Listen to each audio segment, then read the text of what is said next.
Hey folks, John from A is for Alcoholic again. Today's conversation is with Grace Jordan. She's a friend, fellow writer, and sobernaut, and we had a chance to talk about sobriety, drunkenness, emotional drunkenness, the rich tapestry of our hangovers, and playing the game.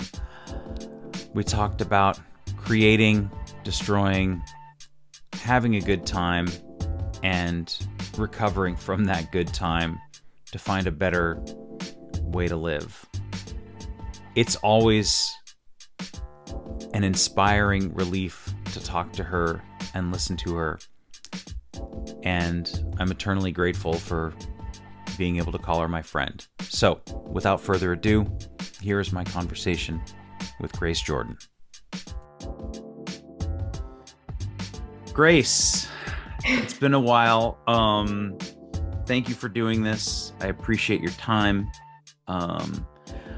We met online, like we haven't officially met in person, but during the workshop, the writer's workshop this last summer. And yours was my favorite by far. I mean, you know that. I told you that. But I was also, I guess I shouldn't have been surprised at how many people were sober in this workshop, in this particular workshop. Yeah, I always am, when I encounter a small crowd, which is what yeah. It's nice. It's always nice to be in familiar company. Yeah. So I wanted to bring you here, I guess, because part of, not only because you're just sober, but in reading the portions of your manuscript that I was allowed to read, I got a little bit of an insight into, your previous life, and in some ways. And I found it, I mean, not only was it engaging as a piece of work, but it was interesting nonetheless. And I really connected with it in a few different ways. But so as far as alcohol and alcoholism, where do you remember that being like early on? When was your first engagement with it, either through family or with yourself? My first engagement with alcoholism wasn't drinking. It was knowing that my mom's biological father was an alcoholic. Mm-hmm. And I also have some other alcoholics in my family. And so I witnessed that, firsthand, and saw my parents sort of navigating those relationships. I did not encounter, I didn't drink like in high school or middle school or any, when I went to my first homecoming dance, someone handed me a beer at a party afterwards, and I went into the bathroom, poured it out, and filled the can with water. Okay, like that's who I was. Okay. I just, I don't know. I was very scared, and I knew that I wasn't supposed to. When I got to college, I started grappling with my identity, my social identity, my sexual identity. And I had always been I guess I just didn't want to be shy. I had always been a little bit shy, and I was a little bit scared, having come from a fundamentalist Christian background, of trying new things Mm-hmm. and of having new experiences. So when I discovered at a party just how much easier it was to talk to people, and even actually sort of flirt with this girl, which it was the first time I had ever openly done that. And I was starting to think, okay, I'm probably bisexual, but yeah, that can never happen. And then I started to use alcohol as a way to be more open frequently. When I moved I moved to New York. I was still in college, so I guess I went to New York to do a play Mm-hmm. downtown at La Mama. And so I was 20, but I had a fake ID, of course. And I was just thinking of the woman whose fake ID I was using. She was 5 inches taller than me and had different color eyes, and like we looked nothing alike, you know. Mm-hmm. But I used alcohol as a way to sort of explore the gay community in New Okay. York, is to be brave enough to do that. Right. And I suppose I'm imagining, not the liberation on both parts, both socially and sexually, like, oh wow, now I have found this thing that allows me to feel not only more comfortable, but everything is exciting and new. And I have been constricted for so long from anything exciting and new. So it must be doubly like I found the key. I did think that. I thought it was fantastic. I mean, I don't remember thinking like in a tangible way that I found the key. Okay. Um, I don't remember ever having that thought. I just like who I was when I partied. I can relate to that for sure because I was always it made me feel, even if I wasn't, I always felt like I was more the center of attention, and it taught me how to get to be the center of attention, what I could say or do, sometimes to my own detriment, but there was always, right, like a fun story the next day. Oh God, did you hear about what John did, and that sort of thing.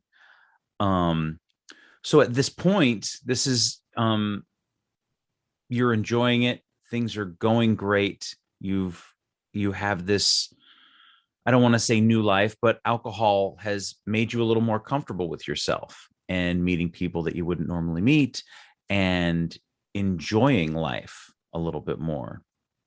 Did you find any problems with this early on? Looking back, I can see that there were problems. Mm-hmm. At the time, I, when I finally moved to New York permanently the year after that, I lived with a bunch of other theater majors, and we all worked in restaurants, and we all, had kept late nights, and we all smoked a lot of pot, and we all drank a lot of cheap alcohol. And also we, drank at each other's restaurants because we could do that for next to nothing. Um, and we actually, sorry about that. Did you That's hear the okay. beep? Yeah, it's I don't know how to turn those off, I don't think. not a Hold problem. on. I will quit that. Okay. Where was I? Drinking at each other's restaurants because it was so cheap. I know that one too. Yeah, we were drinking at each other's restaurants because it was so cheap. And we dubbed ourselves very like egotistically the young and remarkable people, because we lived all over. We lived in Williamsburg and Bushwick, right when people were first starting to live in Bushwick. Mhm. And we lived up in Spanish Harlem. And I don't know, we just felt like we were invincible. I felt like I was invincible. But looking back, I can see that there were definitely problems. There was a lot of drama in my life, and there were a lot of emotional mood swings. Um, there were a lot of dangerous situations that I found myself in. I Yeah. started blacking out. Um, and, my roommates would have to take care of me or like put me in the bathtub to make sure I would like wake up. And I didn't feel super apologetic about it the way I would have maybe a few years later. I just felt like this is what you do, you know? Yeah. Yeah.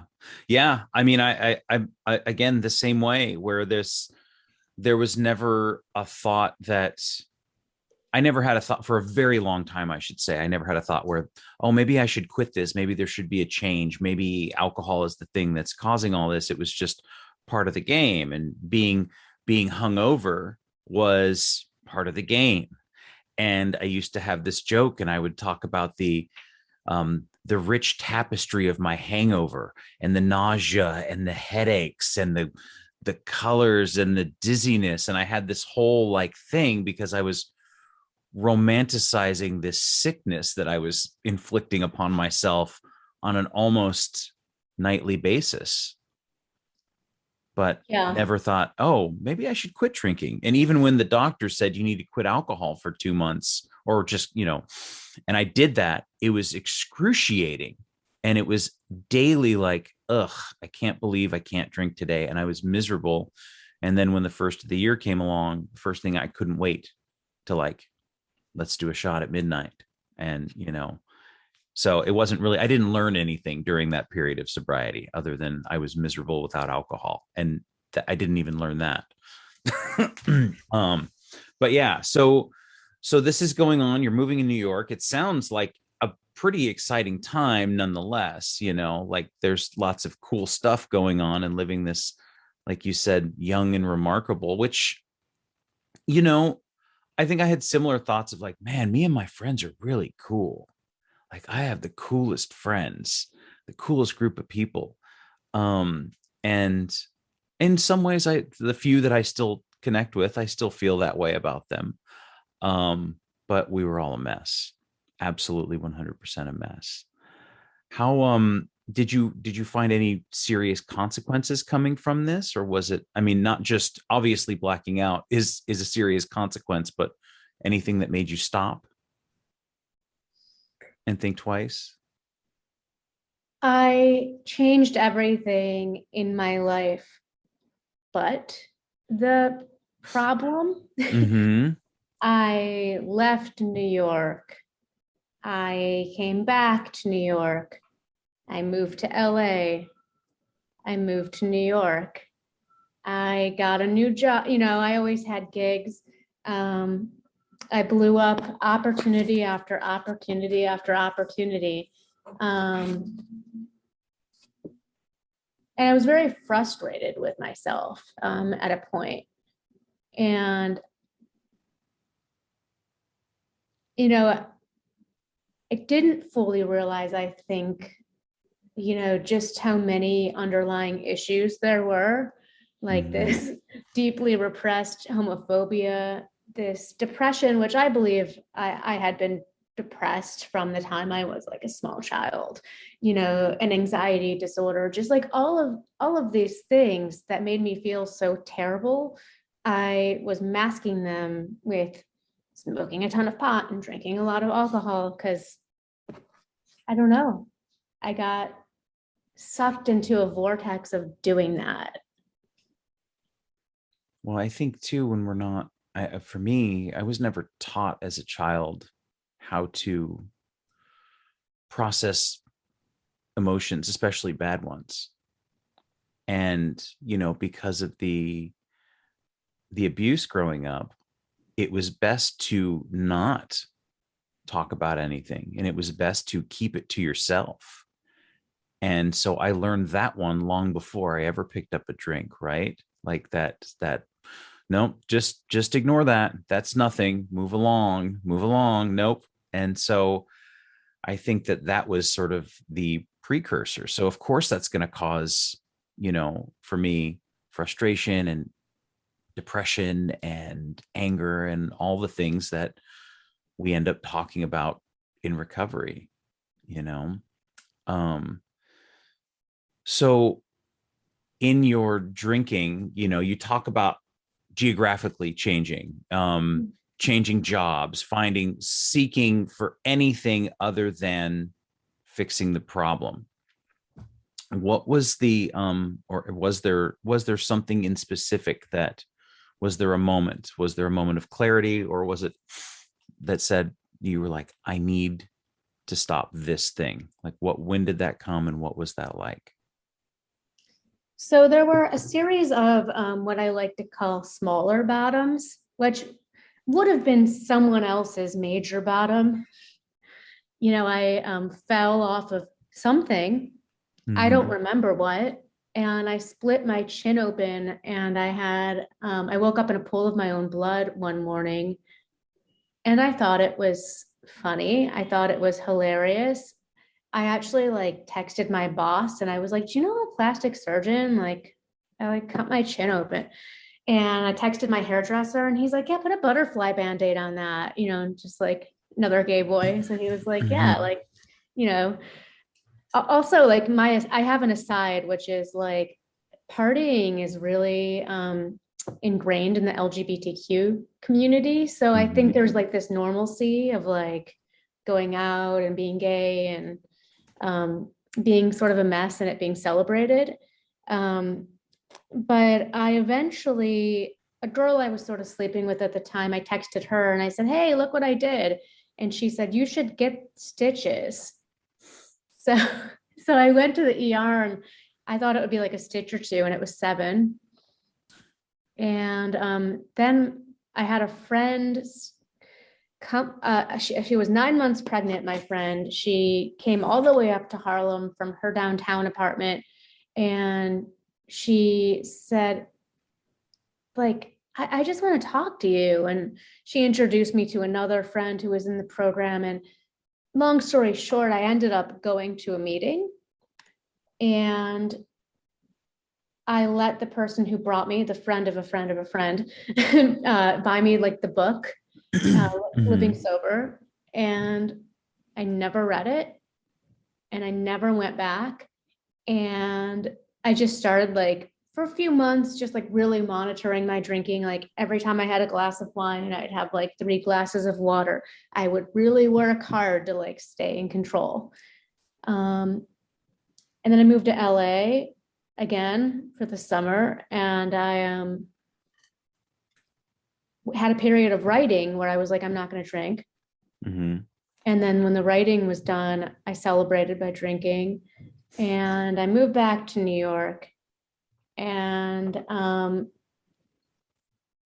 I eventually, you know, I'm like barreling towards my bottom here with these little stops along the way. And I went to a meeting after I lost my laptop one night out, and I called a friend and he brought me to take my laptop, and he brought me to a meeting. And I stayed sober for, I think, like a week.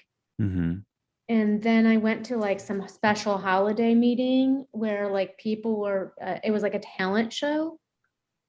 And it was so awful and so horrifying that I went home and I bought a bottle of rosé on the way home. I was like, fuck this. This is like the lamest, saddest thing I've ever seen. Then Christmas happened, and I went to a friend's house for dinner, and I walked home, and this was Christmas Eve. So Christmas Eve at around 10 p.m., I started drinking gin and tonics. And for the next 48 hours, I didn't stop. And when I woke up, I was in a pool of my own stench, and I was shaking, and I had a rash, and I felt like death. It wasn't being hungover. It was something new. It was like, oh, all those different alcohols you were drinking. Because I started with gin, and then I was house sitting for a friend. So I slowly drank everything in her cupboard is what happened. And I also had a bunch of Xanax that I was popping as well, periodically in some fashion. So I was really, really scared. I was really scared. I thought I would die. Like I didn't know what was happening to me physically. And I knew I needed like a major reckoning. So I had been like very public on social media that year. And so I called myself out on social media, and I just said, I have a problem. And people really reached out. a lot of people I didn't even know, like, also had this problem. And my friend who I was house sitting for, she basically was like, okay, this is great that you like posted it, but you're going to a meeting today. And I did. And I went to a meeting, a very nice meeting where there weren't scary people performing talent shows. Yes. And this woman got up there and basically told my story. And she's, was older than I am. And I just looked at her and I thought she was so together. I thought, I want what she has in 20 years. Mm-hmm. So that was my bottom. And, everyone was very kind. They embraced shaking, scared, crying me, and, said all the things like, you never have to drink again. And you can have a box of Entenmann donuts if you want instead. And come to this diner with us. And here's a nice woman who will be your sponsor. And like, they were all really kind. And I don't think I know I couldn't have gotten sober without the people I spent my first 30 days with. Yeah. I think a lot of that, finding that kindness for me was also really pivotal to embracing the change that I needed, because, again, going back to the abusive childhood that I had, and then even long after, I had left home and my father passed away, I was still perpetuating all of the abuse inside myself. And, I was still like saying all these terrible things to myself. I was still thinking all these terrible things about myself. And then to go like, oh, you mean there's people who actually care? That they really, there's nothing else here. They don't want money or attention or anything else. They're like, oh, wow. Yeah. And it's all kind of this collective, let's get through this thing. And that was a huge shift for me, to find somebody and be like, wow, you're quiet and thoughtful and kind, and everything that I have not been for the last however many years in my drinking. And it was like such a relief to find that, and to be able to be at at that horrible broken moment where I'll take whatever I can get. And, thankfully it was that.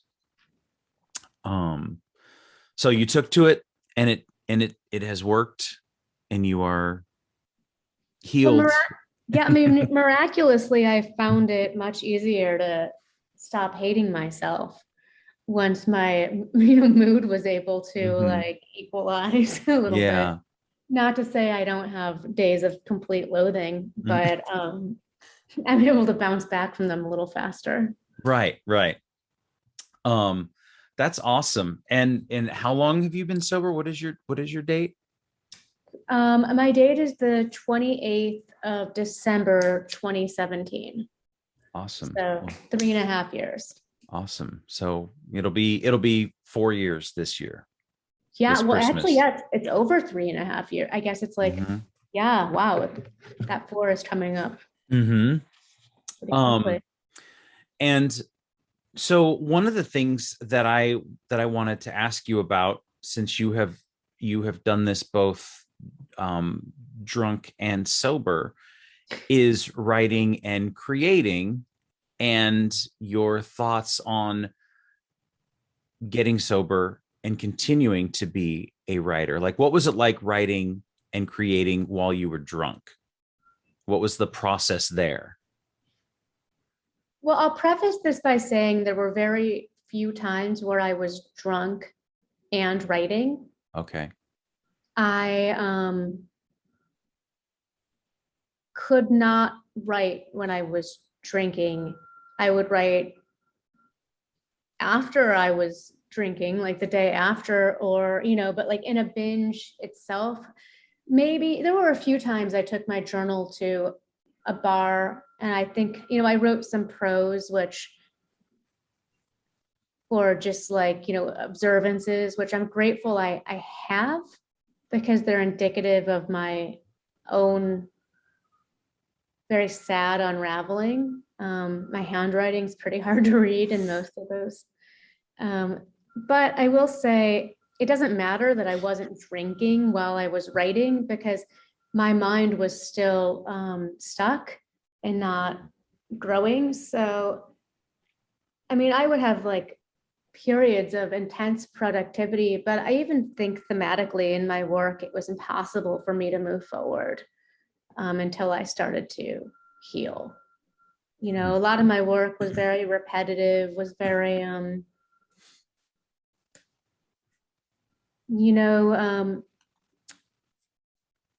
very emotional in a way that was helpful, but it's not,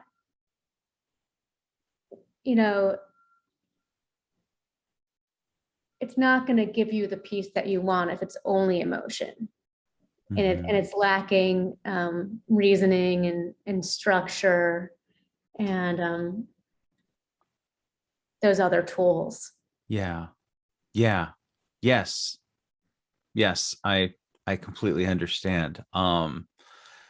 I have a lot of drunk writing myself, and it is like complete, I guess, what is it? Id, just absolute emotional id, and going, what are we doing here?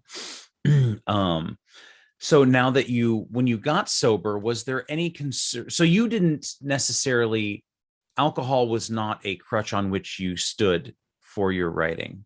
It affected you, but it was not a crutch. So the transition into being sober and writing didn't feel difficult?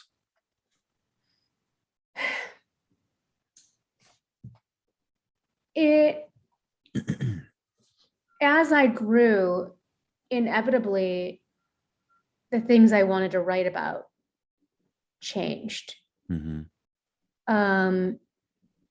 Instead of writing about these obsessions I could never move on from, I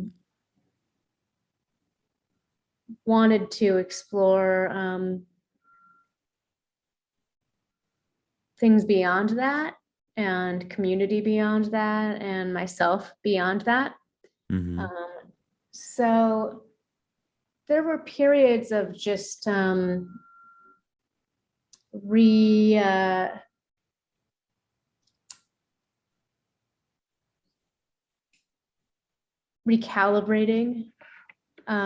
my own self before I could return to the page. I was really like gung-ho about writing scripts for a really long time. And I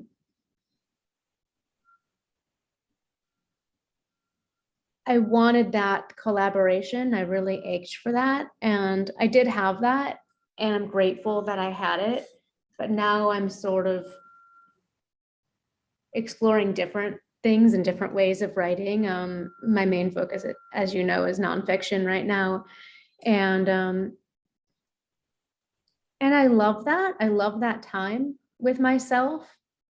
I'm taking a step back from some script writing right now, because I think aspects of the collaboration actually didn't serve me well artistically. Because if you're part of the indie scene in filmmaking and theater, you're like having to do a lot of other stuff that's not the writing yourself. You're having to like convince people they want to do your work, and find a space and find actors and all these things, or make the movie to show that you can write a movie. And I really did not think those things were fun. So no marketing or scouting or casting or directing for you. Yeah. No, I'm just done. Yeah. I'm just done with it. I think too, there's something for me, very gratifying about the solitude of writing, rather than, I mean, I love collaboration too, and I've collaborated with other artists and, done some animation stuff and things like that, of that nature, but and some other poetry things with artists and illustrators. But to sit down and just like, okay, what are we going to do? And even if it doesn't always work out the way that I want it to that afternoon, which is very often, there's something gratifying about being like, okay, I did that and that's done.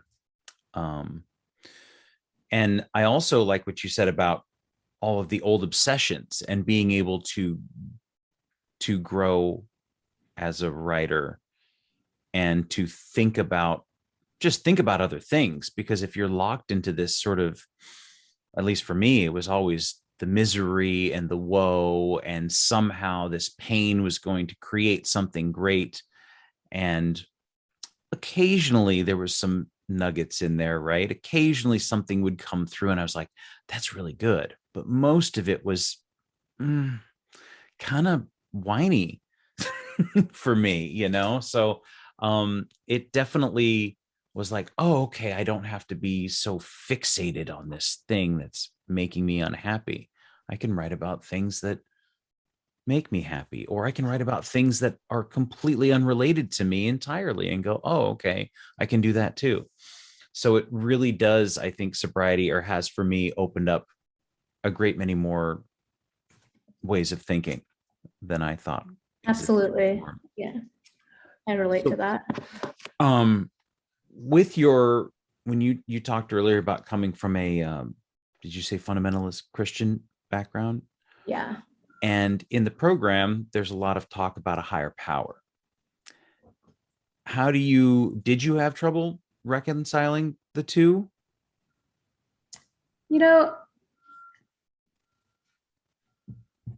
No, I know a lot of people do. But I had long suspected that whatever God I was taught in my childhood, wasn't real. And I knew that in order to love myself, I would need to let go of that God. I knew that was a part of my healing, and I had that awareness, and I'm grateful that I had that. So I didn't think about God a whole lot. I thought about, take what works, leave the rest. I thought about my community and my sharing as sort of the God that worked for me. Mm-hmm. And there were times I tried meditating. And now I think I have this idea of God as sort of everything. I think God is everything, and God is in everyone. Kind of idea. It's not some, we all want good. Well, not all, but generally most people want good for each other and good for themselves, and are good at their core. And if someone's not good, it's usually because they're hurting. And so I've been working right now, I'm just trying to work on my empathy and my understanding for other people. That way I can not make it about me, Yes. I've found that if I'm, it's funny because when I'm frustrated with something else or someone else or something about the world, and I'm angry, and if I kind of dig down underneath whatever that feeling is, and then I come to realize, oh, this is about you. This is not about them. This is not about something else that's affecting you externally in the world. And granted, there are external forces out there that sometimes make it difficult for me to live my life, and that goes for everyone, right? But it's like, oh, wait a second, John, this is something else that you have not resolved or thought about or have been ignoring for a very long time. So yes, empathy is a huge thing, especially when it's somebody who say, not only do I not agree with, but I imagine wants to do me harm. How do I have empathy for that person? Well, like you said, they're hurting. That's why they're behaving in the way that they're behaving. Usually, for the most part. Yeah, I There mean, are exceptions. there's a few evil people. Just Yes, yes, yes. But But even then, if you get into those stories, like, because I love villains, if you mhm. get into the story of the villain, villains only become villains because, they didn't get to a meeting. So, I didn't know that about you. You love villains? yeah. Yeah. What's your favorite? Who's your favorite villain, or who are some of your favorite villains? Oh, I really like the anti-hero. I like the talented Mr. Ripley a lot. Mm-hmm. I've always been a fan of Dexter. Yes. Um, I also, just love Maleficent from Disney. Mm-hmm. Uh, Cruella de Vil, she's a good one. I just got Yes. into her again. Yeah. She's gonna skin puppies, right? I mean, that's her whole thing. Did you watch the new one? No. Okay, you got to watch it. Okay. I don't want to give it away. Okay. I won't. I will. I don't give it away. Huh. Okay. Yeah. Talented Miss Ripley was dark, huh? I mean, there's some layers of darkness and narcissism and manipulation there. Well, I oddly am a really studied Patricia Highsmith aficionado, the author. Okay. I know almost her entire canon, and I know a lot about her as well. So she was also a gay woman Mm-hmm. in the 50s. And I suspect that she was probably non-binary or trans in a time when that was a little bit harder to express than it is now. So I think, and she also drank. So like there are all these things that go into the psyche of like her characters, which I'm Mm-hmm. able to sort of unpack and I believe understand. Huh. I mean, that makes me think of it in a whole different way now. Like I didn't know that. Yeah. Huh. Um, yeah, I understanding villains, I guess, helps us understand ourselves. I what do you struggle with right now? Like in sobriety, in recovery, what is your biggest struggle right now? My biggest struggle right now is, gosh, this is fun. That's a fun question. Um, I'm sort of a meeting hopper. I'm a little, there's like one meeting I go to more than the others, but I'm not really friends with anyone in the meeting. And I have my people I text, but I don't know. I have this friend who like got into AA when she was like 18 and she's like super close with everyone. And for me, I just sometimes I'm like, I don't want to be your friend. Like I don't but I know some really incredible people through the program who have really been there for me, especially this past year. And I think sometimes you do have to go to different meetings to find different people who can assemble your tribe. It's not Mm-hmm. like there's one place that's maybe I don't know, the mecca of like everything AA, Right. you can take different little bits from different meetings and different groups of people. So I guess for me, the desire to drink was really lifted, and I'm so grateful for that because I know it's not the case for everyone. But I struggle with my emotional drunkenness, as is said in AA. So going to meetings helps with that, but it also hurts with that because it's like it's just, I guess what I mean is going to meetings can help me emotionally, and it can also frustrate the heck out of me emotionally because I think maybe sometimes that I need another kind of meeting or something, you know? Sure. Yes, I do. I mean, I was at the point where I was going to one regularly and I was becoming irritable, restless, and discontent because of this group of particular people. And I was like, God, this again, you again with this thing. And then I realized, oh, well, I guess I'll just take a break. And I started branching out and hitting other places and going to other meetings. And almost immediately it was like, oh, okay. So I just need to stop going to that one for a little while. And I came back and it's, my home group, and I love all those people, but it was nice to be able to go like, oh, okay, there are other perspectives. There are meetings that, I've been to multiple times where there's varied people in there, where there doesn't seem to be any regularity to it. And that's great too. I mean, just going to the one at the rehab center was eye-opening beyond belief, because these are people that are raw. These are people that are like out of prison and out of the hospital and all these things, and going, oh, okay, so it's not just me being irritated because somebody wants to keep complaining about their life and this, that, and the other, right? So I think it's such an important thing, because we don't, as with alcohol, we can't keep going back to the same thing over and over and over and over, expecting to get new stuff if we need new stuff, right?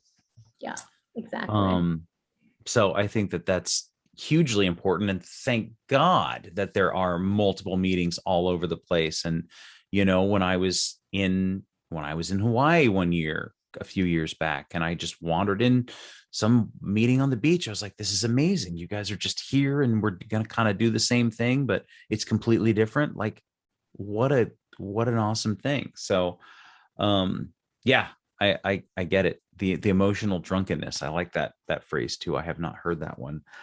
Um, Yeah, so I saw your face light up.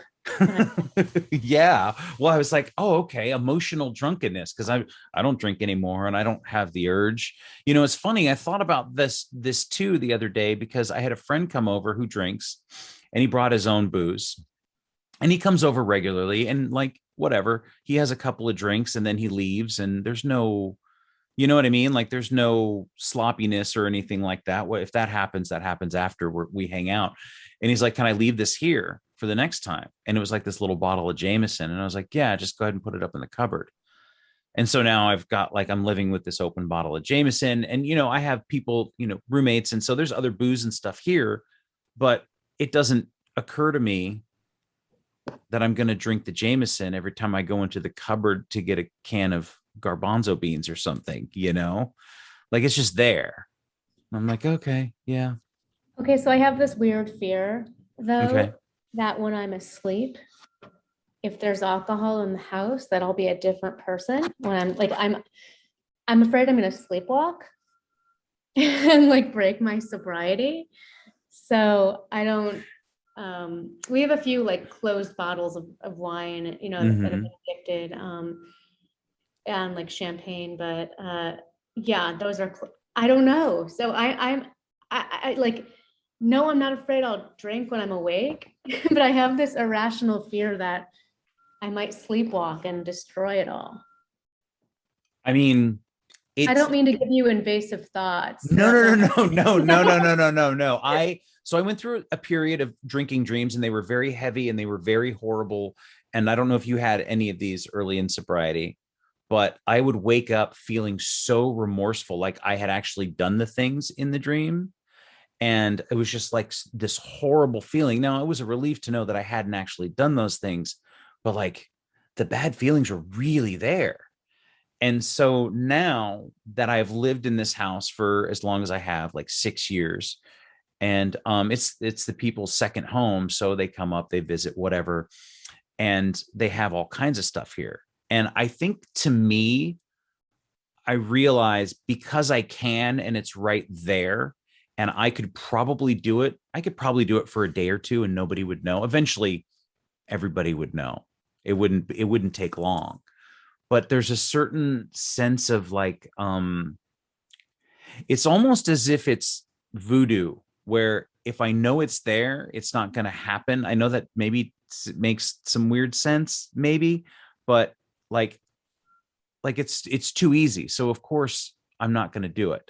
Right. Whereas if there was no booze in the house and then I was feeling on edge and I was like, okay, God, I need to go out. And then it would be like, I would start playing it in my mind about the corner store I would go to and the liquor and the beer and whatever. And so in a way, him coming over and leaving the little bottle of Jameson behind the bag of peanuts is just a good reminder for me that I don't do that anymore. Right. So, and it's different for everyone, and I certainly would not want you to sleepwalk your way into a relapse, even if that sounds irrational, like good, then that's the rule that you live by. Right. So yeah, so that's kind of, that's how I look at it now, because yeah, I mean, I could do it right now. Like that would make no sense and it would be insane. But so it's just a trip. Yeah. What do you like, do you have any advice for people, say somebody who's listening who maybe is newly sober or wants to get sober or even thinking about maybe being sober, if they've made it this far through the podcast? I don't, like listening to us talk about it and they're still drinking, looking for something. I'm going to repeat advice that other people gave me that I thought was helpful. And so if it's helpful for anyone, great. I had a friend tell me very sincerely, you can still have a beautiful life. And that struck me because I knew she was right. And that's not to say that you can quit at any time and still have a beautiful life. But I knew that I had to stop at that moment, that there was time for me to not spend my entire life like this, that I could start over.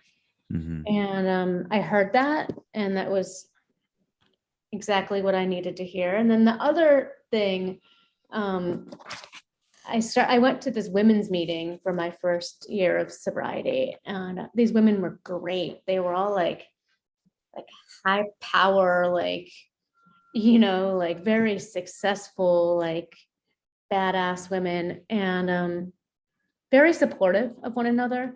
I was crying in the meeting about my ex-girlfriend and how I had messed it up because of my drinking. And John, I kid you not, I probably cried about this woman like my first 90 days of sobriety. In every single meeting I would talk about her and bless these people for dealing with me.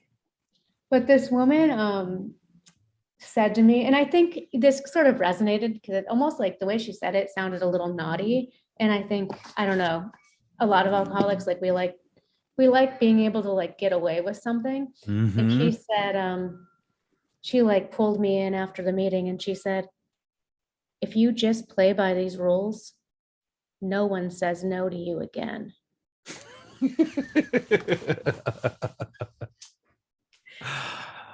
Now, people have said no, mm-hmm. but it's the bigger picture sort of, thing. Right.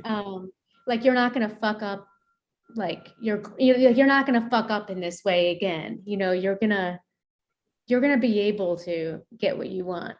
I mean, I loved that. And it gave me motivation to stay on track. And it still gives me motivation to stay on track. Yeah.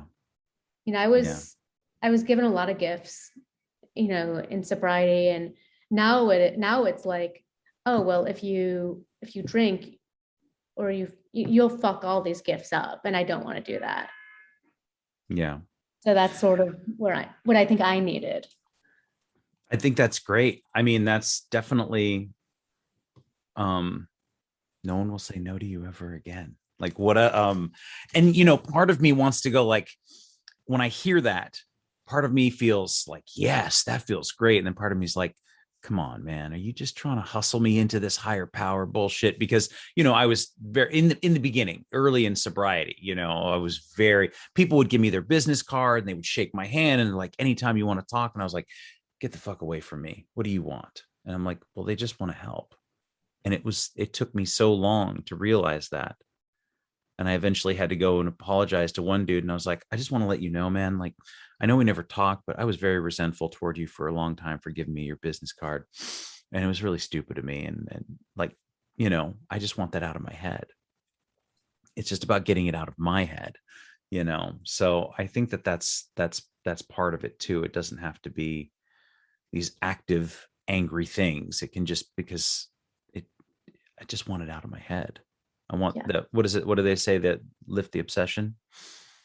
The obsession has been lifted. But yeah, it's I'm so glad that you decided to do this. And sometimes I feel like I am, leveraging friendships and relationships for this podcast in some sort of egotistical way. I mean, I feel like on some level, obviously, if it's out there in the public, that's part of it.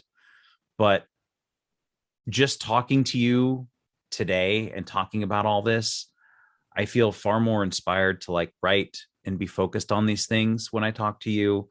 And you talk about staying on the program, because I know that and especially lately, have been extraordinarily frustrated with a great many things. We don't need to go into all the details, but I will hear myself saying things like, where are these fucking promises? And, yelling at myself, nobody else. I'm not even speaking these things out loud. But when I hear you say the things that you've shared today, like it's extraordinarily helpful to me. So I have to imagine that it is for other people, but I just wanted to thank you for the things that you said today and for agreeing to do this. Because for whatever reason, I don't know how, I know how we met, but like why we're doing the thing that we're doing here.